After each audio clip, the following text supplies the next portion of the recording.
Welcome to my channel. Thank you so much for visiting. I wish for your good health and well-being.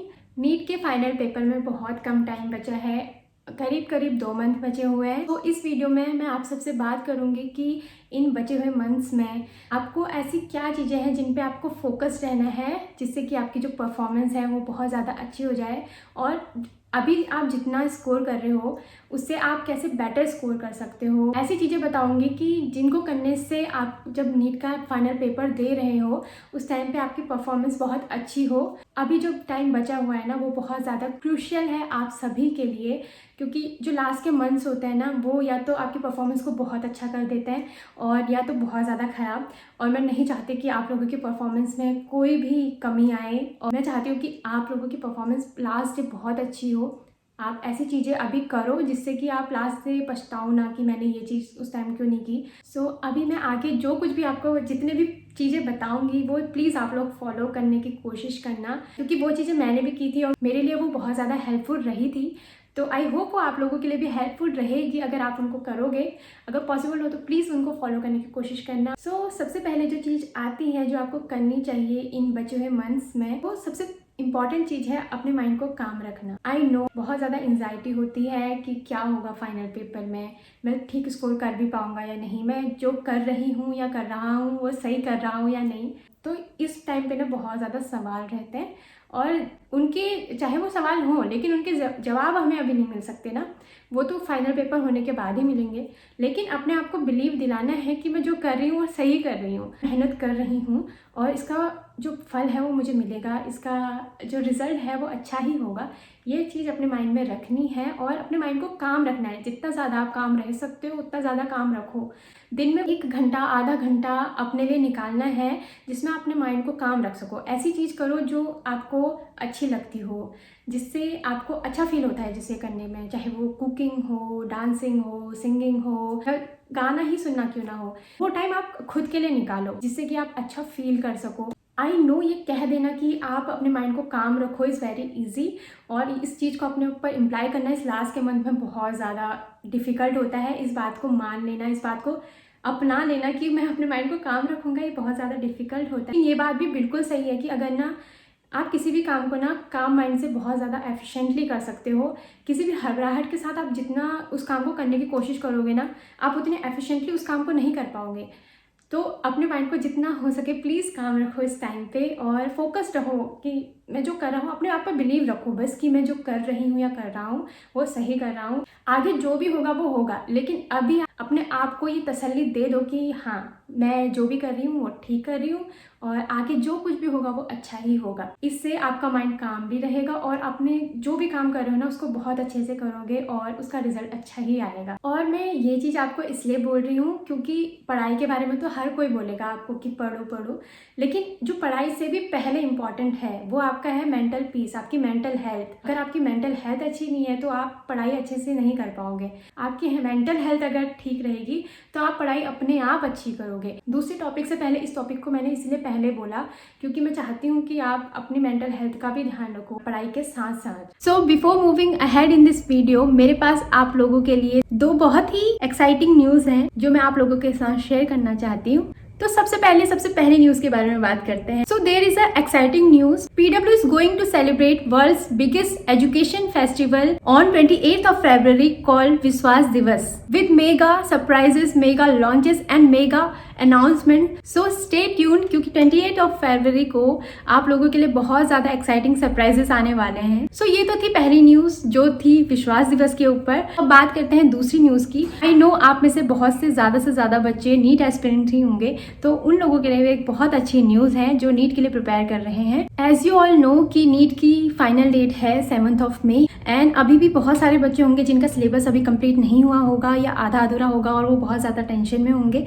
तो stress लेने की बिल्कुल भी ज़रूरत नहीं है क्योंकि मैं आपको इंट्रोड्यूस करना चाहती हूँ एक बहुत ही अच्छे PW के कोर्स से जो कि है नीट अल्टीमेट क्रैश कोर्स। इस बैच में आपको लिमिटेड टाइम में नीट का फुल सिलेबस पढ़ाया जाएगा, वो भी फिजिक्स, केमिस्ट्री, जूलॉजी और बॉटनी के एक्सपर्ट टीचर्स के द्वारा। इस बैच की क्लासेस 1st of Feb से स्टार्ट हो चुकी हैं और इस बैच में क्लासेस हफ्ते में 6 दिन ली जाएंगी, Monday to Saturday. Daily lecture के PDF notes and daily practice problem with their video solution आपको क्लास के बाद ही मिल जाया करेंगी। तो जब भी हम क्लास लेते हैं तो डाउट्स तो होते ही हैं और PW ये बात बिल्कुल अच्छी तरीके से जानता है, तो इसी का सोल्यूशन दिया हुआ है PW ने। इस कोर्स के साथ ही आपको मिलेंगे की dedicated faculty for solving doubts through best in class engine. अब बात करते हैं इस बैच के प्राइस की। तो ये बैच आपको मिल रहा है सिर्फ और सिर्फ 1299 रुपीज में, जो कि बहुत ही अफोर्डेबल है फॉर ऑल दी सब्जेक्ट। वैसे तो इस कोर्स का प्राइस ऑलरेडी बहुत कम है, लेकिन अगर आपको इस प्राइस को और भी ज़्यादा कम करना है तो मैं आपको एक कूपन कोड बताऊंगी जो कि है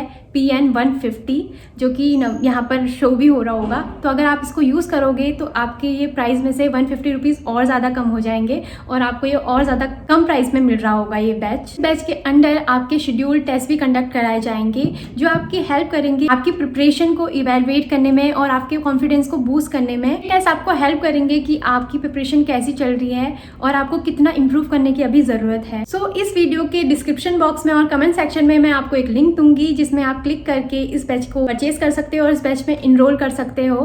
तो देर क्यों कर रहे हो, जल्दी जाओ और जल्दी जाके इस बैच को परचेज करो और देखते हैं कि विश्वास दिवस में PW क्या क्या चीज़ें लॉन्च करने वाला है। मुझे तो बहुत इंतज़ार है, आई नो आपको भी होगा। तो स्टे ट्यून 28 फेब को क्या नया होने वाला है। अब सेकेंड नंबर पे बात करते हैं NCERT। जो अभी मंथ्स बचे हैं, जो आखिरी का ये टाइम बचा हुआ है, अभी आपको सिर्फ NCERT पे स्टिक रहना है। आई नो बहुत सारे बच्चों ने अभी तक मॉड्यूल्स भी पढ़े होंगे अपने कोचिंग के, जिनमें बहुत कुछ एक्स्ट्रा भी दिया होता है। अच्छी बात है अगर आपने वो सब भी पढ़ा है तो उससे आपकी नॉलेज ही बढ़ी है। ऐसा नहीं है कि वो आपके लिए बिल्कुल वेस्ट है, ऐसा बिल्कुल भी नहीं है, उससे आपकी नॉलेज ही बढ़ी है। लेकिन अब जो अभी टाइम बचा है या अब जो जितना भी टाइम है, प्लीज़ अब NCERT पे ही फोकस रहना। स्पेसिफिकली मैं बोल रही हूँ बायोलॉजी के लिए, उसके लिए तो बिल्कुल ही NCERT पे स्टिक रह जाना आप। और जो आपने नोट्स बनाए थे उन पे, उसमें जितना कुछ भी दिया है ना वो सब कुछ इंपॉर्टेंट है। अब ये लास्ट के टाइम पे कहीं भी इधर उधर भटकने की बिल्कुल भी ज़रूरत नहीं है। अब सिर्फ और सिर्फ NCERT देखनी है। ट्रस्ट मी, लास्ट का पेपर जितना भी आएगा NCERT से ही आने वाला है। और अगर आएगा भी NCERT के बाहर से तो वो 2-3 क्वेश्चन ही होंगे। जब से NTA ने पेपर स्टार्ट किया है तब से यही ट्रेंड है कि NCERT से ही आता है, तो 2-3 क्वेश्चन बाहर से रहते हैं। तो आप खुद सोचिए कि आपको बाकी क्वेश्चन पे फोकस करना है जो NCERT से आते हैं, 2-3 क्वेश्चन पे फोकस करना है जो NCERT से नहीं आते हैं। अब थर्ड नंबर पे बात करते हैं रिविजन की। तो आप में से बहुत सारे बच्चे होंगे जिनका सिलेबस अभी कंप्लीट हो चुका होगा, फिनिश हो चुका होगा, सब कुछ उन्होंने पढ़ लिया होगा। और कुछ बच्चे होंगे जिनका थोड़ा बहुत अभी सिलेबस बचा हुआ होगा और वो उसको पूरा करने की बहुत ज़्यादा कोशिशें कर रहे होंगे और दिन रात एक कर रहे होंगे उसको पूरा करने की, किसी तरह उनका सिलेबस पूरा हो जाए। इन दोनों ही बच्चों के लिए लास्ट मोमेंट पे रिवीजन करना बहुत ज़्यादा इंपॉर्टेंट है। मैं आपको एक चीज़ बताती हूँ कि मेरी एक जो जूनियर थी ना, उसने मुझसे कहा कि दी मैंने ना सब कुछ पढ़ रखा था, सब कुछ पढ़ लिया था, लेकिन लास्ट मोमेंट पे मैंने रिवीजन नहीं किया, जिसकी वजह से मेरा इस बार परफॉर्मेंस अच्छी नहीं हो पाई और मेरा स्कोर उतना अच्छा नहीं हुआ। बहुत पहले बहुत अच्छे से पढ़ के आए हो, लेकिन अगर आप लास्ट मोमेंट पे सब कुछ रिवाइज नहीं करोगे ना तो उसका कोई मतलब नहीं रह जाता है। आप चाहते हो क्या कि आपने इतना पूरे साल मेहनत की और लास्ट मोमेंट पे आप रिवीजन की वजह से, रिवीजन ना करने की वजह से रह जाओ? ऐसा बिल्कुल नहीं चाहोगे ना। आपने उतना सब कुछ क्यों पढ़ा था कि आप लास्ट मोमेंट पे अच्छा परफॉर्म कर पाओ, है ना। इन चीज़ों को भी आपने अभी तक पढ़ रखा था, जैसे भी पढ़ रखा था उन सभी को अभी रिवाइज करना बहुत ज़्यादा इंपॉर्टेंट है। इन 2 मंथ में आप इतना अच्छा रिवीजन कर दो कि लास्ट मोमेंट पे आप बहुत अच्छा परफॉर्म कर जाओ। जिन्होंने सिलेबस पूरा कर लिया है उनके लिए तो रिवीजन बहुत ज़्यादा आसान है, क्योंकि अब उन्हें सिर्फ और सिर्फ रिवीजन करना है। लेकिन जिन लोगों ने अभी सिलेबस थोड़ा बहुत बचा है, उनको सिलेबस भी पूरा करना है और उन्हें रिवीजन की भी टेंशन है। तो मैं बस उनसे यही बोलूँगी जिनका सिलेबस अभी थोड़ा बहुत बचा हुआ है, आप अपने जो सिलेबस बचा हो उसको भी कंप्लीट करो। मैं ऐसा नहीं बोलूँगी कि उसको छोड़ दो, उसको छोड़ दोगे तो फिर लास्ट पेपर में वो भी तो आएगा ना। तो आप ये कर सकते हो कि उसको भी कंप्लीट करो, लेकिन पूरे दिन में से एक पोर्शन रिवीजन के लिए भी रखो कि जो को पढ़े हो को फिर से देखना बहुत ज़्यादा इंपॉर्टेंट होता है, क्योंकि हमारा माइंड है वो चीज़ मैंने पढ़ी हुई थी और लास्ट मोमेंट पे उसको वही चीज़ याद आएगी जो आपने बार बार रिवाइज की थी। तो प्लीज़ अपने सिलेबस को भी कंप्लीट करते रहो। अपने दिन का एक पोर्शन ऐसा भी रखो जिसमें आप सिर्फ रिवीजन कर रहे हो पीछे का। ये तो बात होगी रिवीजन की।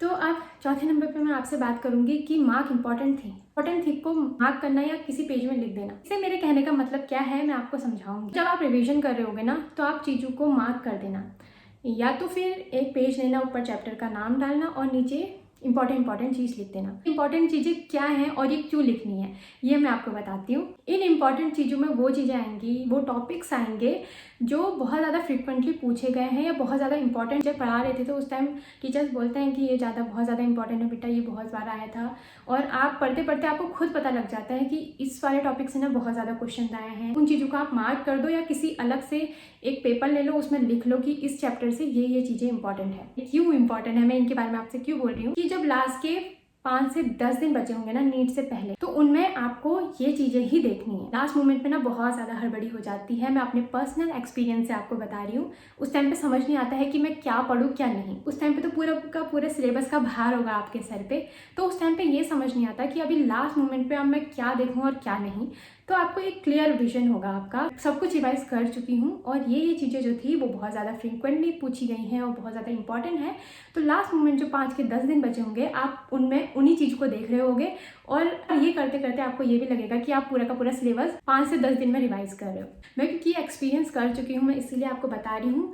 ये टेक्निक ना बहुत ज़्यादा हेल्पफुल रहेगी। तो 5th नंबर पे बात करूँगी जो कि बहुत ज़्यादा इंपॉर्टेंट है, मॉक टेस्ट। अब जितना भी टाइम बचा है ना, प्लीज़ इतने ज़्यादा से ज़्यादा अगर आप मॉक टेस्ट दे सकते हो, प्लीज़ उतने से ज़्यादा आप मॉक टेस्ट दो। अभी भी आप में से बहुत सारे बच्चे होंगे जो मॉक टेस्ट से डर रहे होंगे या सोच रहे होंगे कि लास्ट डे ही दे देंगे पेपर, अभी से नहीं देते। लेकिन प्लीज़ ऐसा बिल्कुल भी मत करना। जितने हो सकते हैं ज़्यादा से ज़्यादा मॉक टेस्ट देने का ट्राई करना। मैं तो कहूँगी कि हफ्ते में 2 से 3 मॉक टेस्ट देने की कोशिश करना। 2 से 3 नहीं भी हो सकते हैं क्योंकि आपको रिवाइज भी करना होता है, सब कुछ करना होता है, मैं समझ सकती हूँ। और उनको मॉक टेस्ट को फिर बाद में एनालाइज भी करना होता है। तो प्लीज़ तो मॉक टेस्ट प्लीज़ दो एक हफ्ते में और उनको एनालाइज करो अच्छे से, क्योंकि लास्ट डे में तभी परफॉर्म कर पाओगे आप अच्छे से अगर पहले से ही आप मॉक टेस्ट देने की प्रिपरेशन की हुई है। जैसे आप क्रिकेट की ही बात ले लो, जब तक क्रिकेटर पहले से ही प्रिपेयर नहीं करके रखेगा कि ये बॉल आएगी तो मैं किस तरीके से शॉट मारूंगा, किस बॉल को मैंने छोड़ देना है, किस बॉल पे मैंने सिक्सर मारना है, किस बॉल पे मैंने 4 मारना है, किस बॉल पे मुझे भागना है, ये पहले से ही अगर वो डिसाइड करके नहीं रखेगा तो लास्ट मोमेंट पे वो कैसे खेलेगा। तो ऐसा ही है मॉक टेस्ट का भी। अगर आप पहले से ही नहीं प्रिपेयर करके रखोगे कि मैं ऐसे इस क्वेश्चन को इस तरीके से अटैम्प्ट करूंगा, ये इस तरीके का क्वेश्चन आएगा तो इस तरीके से अटैम्प्ट करूंगा, तो आप लास्ट डे पे कैसे अच्छे से परफॉर्म कर पाओगे बताओ। तो इसीलिए प्लीज़ अभी जितने से जितने ज़्यादा आपसे मॉक टेस्ट हो सकते हैं उतने ज़्यादा से ज़्यादा मॉक टेस्ट देने का ट्राई करो और उन्हें अच्छे से एनालाइज करो। मॉक टेस्ट भी ऐसे दो जो एनसीईआरटी बेस्ड हों। अभी तक आपने चाहे जैसे भी मॉक टेस्ट दिए हों, चाहे वो हाई लेवल के क्वेश्चन भी रहे हों उसमें या लो लेवल के क्वेश्चन भी रहे हों, अब जितना भी टाइम बचा है उसमें आप बस ऐसे मॉक टेस्ट देने का ट्राई करना जो एनसीईआरटी बेस्ड हो। और मॉक टेस्ट का जो टाइमिंग होगी ना वो भी आप ऐसी रखना जिस टाइम पे आपका रियल में जो फाइनल डे होगा ना उस टाइम पे पेपर होगा, और वो होता है दिन के टाइम पे। और उस टाइम पे ना हमको बहुत ज़्यादा नींद आती है। मेरा भी ऐसा ही था ना कि मैं उस टाइम पे ना कभी कभी सो जाया करती थी लास्ट के मंथ से ना, तो उस टाइम पे मैंने ना उस टाइम पे सोना ही बंद कर दिया था। मैं यही करती थी कि अपने मॉक टेस्ट उसी टाइम पे दिया करती थी, जिससे कि मेरे माइंड में एक साइकिल बन जाए कि इसी टाइम पे मुझे मॉक टेस्ट देना है, जिससे कि लास्ट डे मेरे लिए कुछ भी यूनिक ना लगे मुझे कि मैं पहले से ही उसी टाइम पे पेपर देते हुए आ रही हूँ। तो लास्ट डे भी मेरे माइंड रिलैक्स रहेगा उस पेपर को करने में, इतना मुझे ज़्यादा डिफिकल्टी फेस नहीं करूँगी मैं। तो 6 नंबर पे बात करते हैं। मॉक टेस्ट तो आपने दे दिए, बात आती है अब उस मॉक टेस्ट को एनालाइज करने की। अभी भी बहुत टाइम है, 2 मंथ्स हैं। अभी भी आपकी जितनी भी गलतियां हो रही है ना उनको आप सुधार सकते हो। टॉपिक आपसे माइंड से स्किप कर रहा है, लास्ट मोमेंट पे आपको याद नहीं आ रहा है, अभी भी आप उन चीज़ों को देख सकते हो मॉक टेस्ट को एनालाइज करके कि आपको कौन कौन सा टॉपिक जो है आपके माइंड से स्किप कर रहा है और किस किस क्वेश्चन को आप क्यों गलत कर रहे हो। तो मॉक टेस्ट को करने के बाद प्लीज़ उसे एनालाइज भी करना। So at last but not the least, have faith on your self. I know अभी आपकी लाइफ में बहुत ज़्यादा डिफिकल्ट फेस चल रहा है और समझ नहीं आ रहा कि लाइफ कहाँ जा रही है, जो कुछ कर रहे हैं वो सही कर रहे हैं या नहीं। ये सबके साथ होता है, आप अकेले नहीं हो। आई थिंक जिसने जो भी नीट एस्पिरेंट अपनी पढ़ाई के लिए बहुत ज़्यादा सीरियस रहा होगा, हर एक इस फेज से गुजरा है और इस फेज से गुजरने के बाद ही उसने सक्सेस पाई है। तो अगर आप भी ये फेज पे हो अभी तो खुश हो जाओ, सक्सेस आपका वेट कर रही है। लास्ट के मंथ्स में मैं भी बहुत ज़्यादा परेशान थी, समझ नहीं आ रहा था कि कर रही हूँ जो वो सही भी कर रही हूँ या नहीं, मुझे इसका रिजल्ट मिलेगा या नहीं। आई नो आप लोग भी यही सब सोच रहे होगे, बट प्लीज़ मेहनत करते रहो। जिस तरीके से आप अभी तक लगे हुए थे उस मेहनत का हाथ मत छोड़ना, उसको पकड़ के रखना और अपनी मेहनत पे बिलीव रखना, खुद पे बिलीव रखना। ट्रस्ट मी, लास्ट मोमेंट पे आप अपनी सक्सेस स्टोरी बता रहे होगे लोगों को कि मैंने ये सब किया था और जिसकी वजह से मैं आज यहाँ हूँ। जैसा कि मैं हमेशा कहती हूँ कि अपनी की गई मेहनत कभी खाली नहीं जाती, कभी ना कभी उसका फल जरूर मिलता है। तो प्लीज़ इस बात पे बिलीव बनाए रखना, खुद पे भी बिलीव बनाए रखना। आई होप ये वीडियो आपके लिए हेल्पफुल रही हो तो प्लीज़ कमेंट सेक्शन में ज़रूर बताना। सो आज की वीडियो में बस इतना ही। Thank you so much for watching. तो जल्दी मिलते हैं एक नई वीडियो के साथ। Till then bye.